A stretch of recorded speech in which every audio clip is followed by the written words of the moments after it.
It's such a privilege to walk with you a little bit in your journey as God has been stirring your heart for missions. Often in this journey into missions, one question that comes up is, hey, when Jesus said, go make disciples of all nations, was that for every follower of Jesus, for every disciple, or was that for the missionaries? And we think, yeah, it was very clear that Jesus is speaking to all of his disciples, present and future.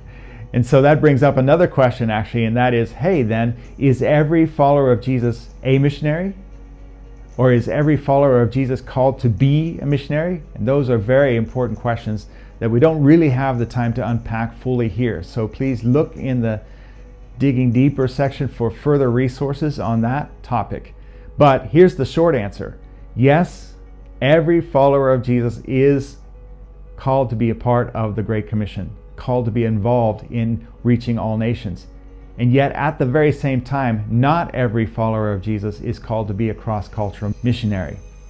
So let's unpack that a little bit. So yes, 2,000 years after Jesus said, go to all nations, we still have over 2 billion people with no access to the gospel.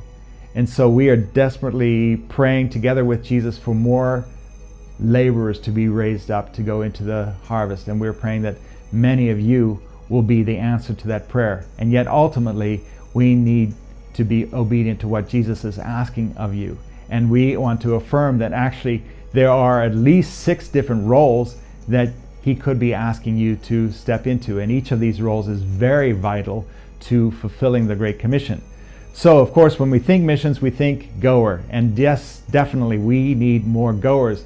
And there is no substitute for people who are willing to pioneer a new place, go there, learn the language, learn the culture, make disciples, raise up local leaders, and see a movement catalyzed to Jesus. That we absolutely need. But is there other roles? Yeah, there sure are. And one way we can get at this is to look at Romans 10:13 through 15 and what it says there. It goes like this. For everyone who calls on the name of the Lord will be saved. How then can they call on the one they have not believed in? And how can they believe in the one of whom they have not heard? This is talking about those over 2 billion people who haven't had a chance to hear about Jesus for the first time.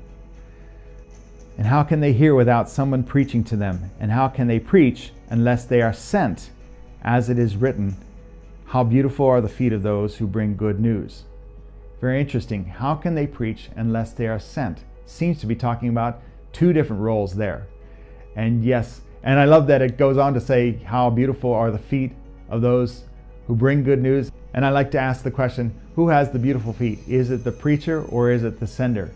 And I would say, yeah, both of them have beautiful feet, because we absolutely need senders to be able to support and sustain those that are called to go out. I feel like I've had a front row seat to seeing amazing men and women from Asia, Africa, Latin America, and the rest of the world who God is calling. And often they are ready to go to the unreached places, but their obstacle is lack of senders, lack of support. So a sender, yes, there's a generosity aspect to it, but it also can be very practical ways to get behind that guy who's launched into the nations and continue to support them. So we need senders. And related to that, of course, is the role of prayer and intercession. We really affirm what A.B. Simpson said.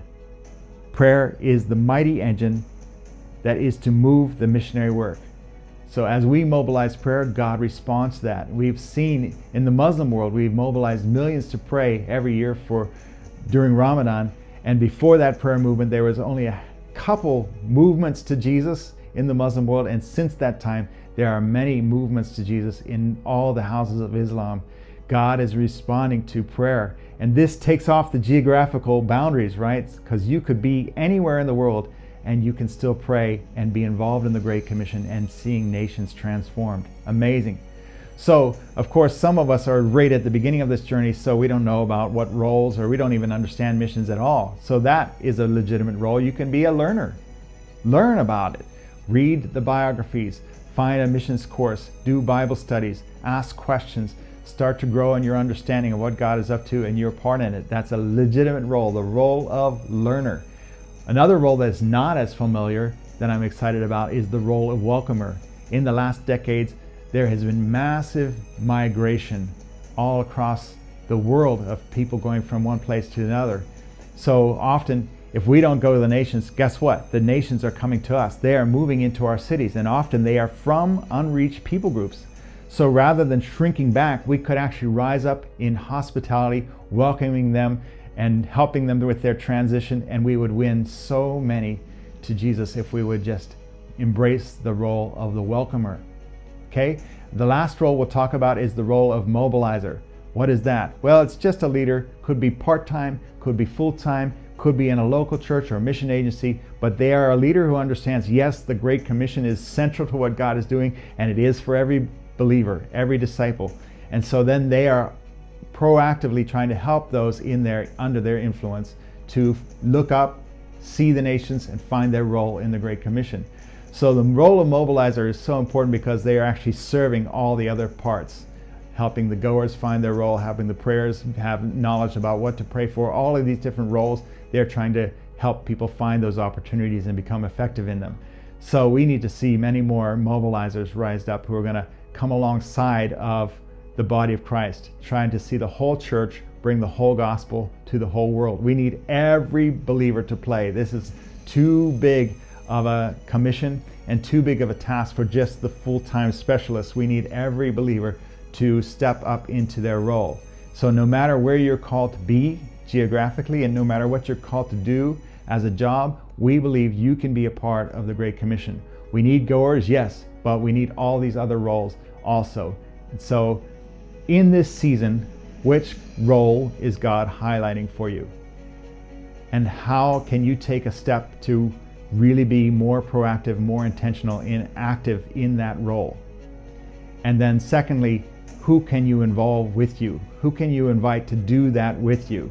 Whether it's praying or sending or welcoming, who can you invite to be involved in that with you? God bless you as you take the next steps in your journey.